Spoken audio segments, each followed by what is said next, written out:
This is Joe and Tell. Today we're going to be talking about the HECO Ambient on-wall series consisting of the 11F, the 22F, and the 44F. Let's get into it.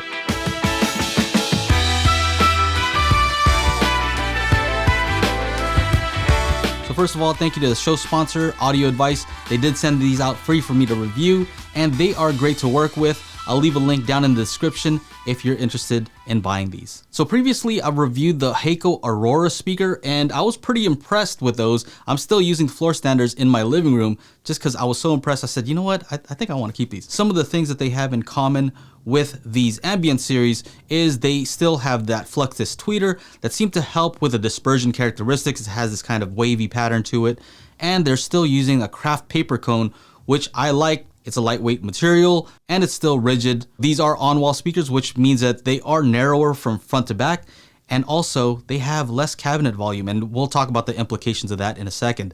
Also, these are meant to go on wall. They have brackets on the back, which makes that very easy. Now, one valid question is, why would you want an on-wall speaker? And the first thing I would say is, if in-walls are not an option, in-walls are great. Let's say if you're in an apartment and you can't necessarily cut holes in your walls, then on-wall might be an option. Also, most speakers take up floor space. So if you have a floor standing speaker, obviously it's gonna take up space.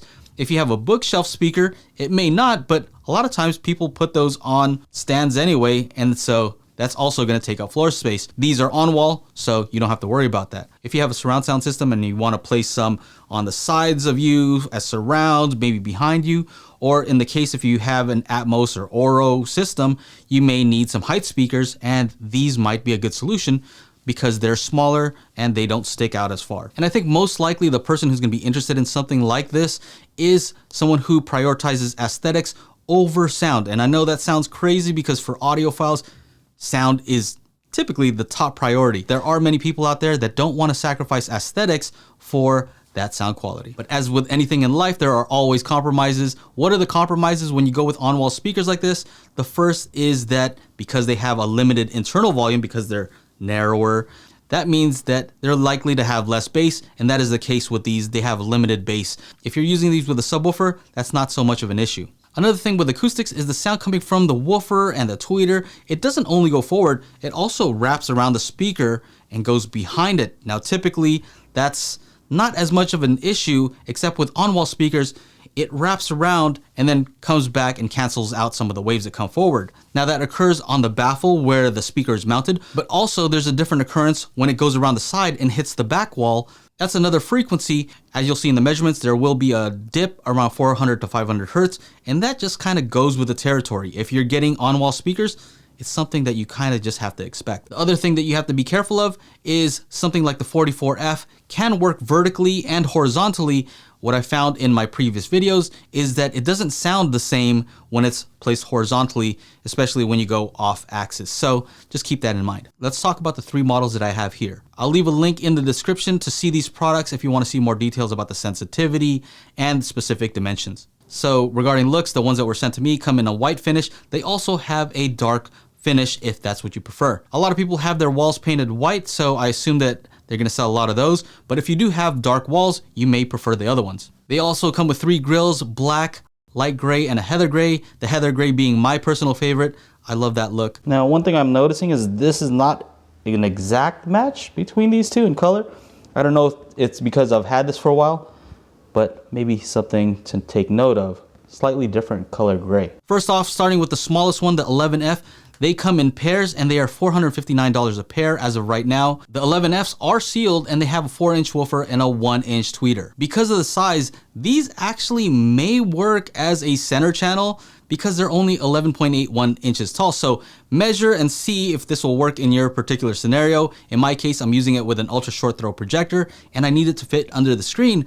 And I think this would actually work. So I'm gonna talk a little bit later about the 44F and how I try to use it as a center channel. And the problem is with most center channel MTM designs with a mid-range tweeter mid-range, as you go off axis, it kind of starts messing up the sound. Whereas if you have a typical speaker in a vertical layout with the woofer on the bottom and the tweeter on top, it actually sounds better as you go off axis. So this is an alternative. So the 11F I think would be best if you're using this for maybe height speakers, a voice of God, surround speakers even, because a lot of times not a ton of bass is coming out of those, and so you may not need the bigger 22F, which leads me to the 22F.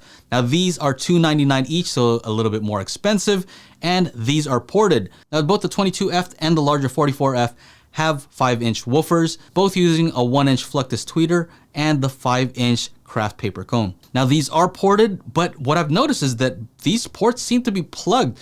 And it was kind of funny because when I did the measurement, I didn't notice very much coming out of those ports, and this explains why. The 44F is that mid-range tweeter, mid-range design using the same 5-inch woofers in a larger enclosure. These sell for $379 each, and this is also ported. The thing about the 44F is that they can be used as an LCR, left, center, and right, with it vertically for the left and right, and then horizontally for the center.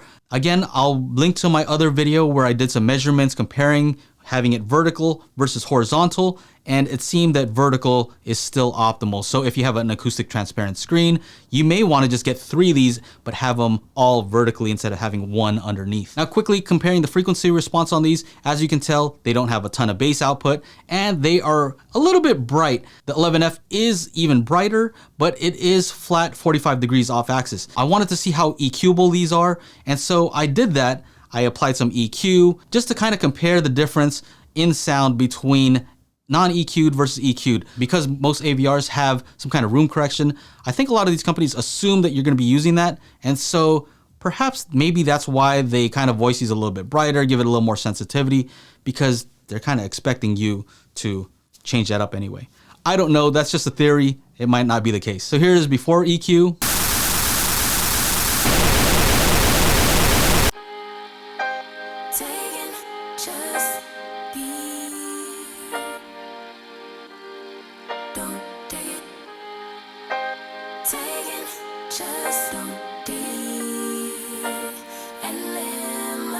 Don't take it personal, I ain't lying.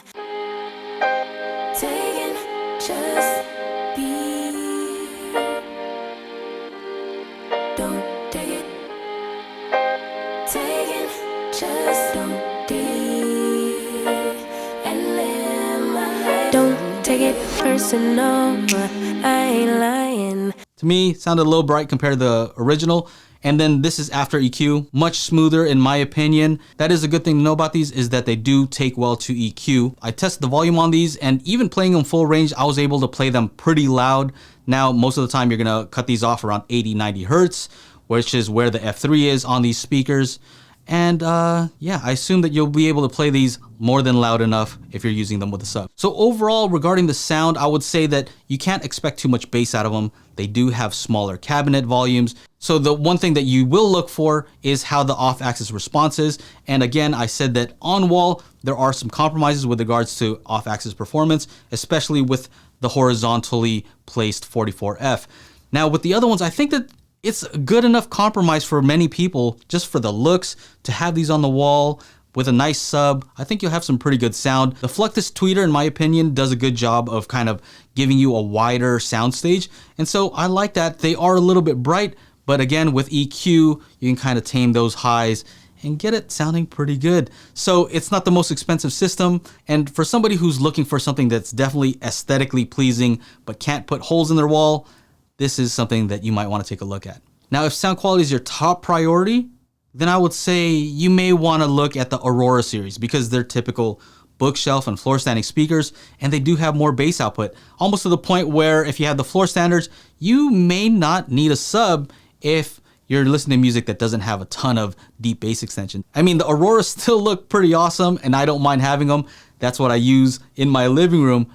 But for the center channel, I just can't use a typical center channel from the Aurora series. So I have to use one from this series. In my living room, because it's not a dedicated theater, I have my theater for that. The aesthetics is my top priority. I don't want speakers taking up all kinds of space. I want to keep it looking as much like a living room as possible. And so I don't mind that it's not the best absolute sound that I can get. My choices are to either not have a center channel and not have good dialogue centered when I'm watching a movie, or to have a center channel. I'm picking having a center channel. So real quick, let's go ahead and put these on the speaker leaderboard.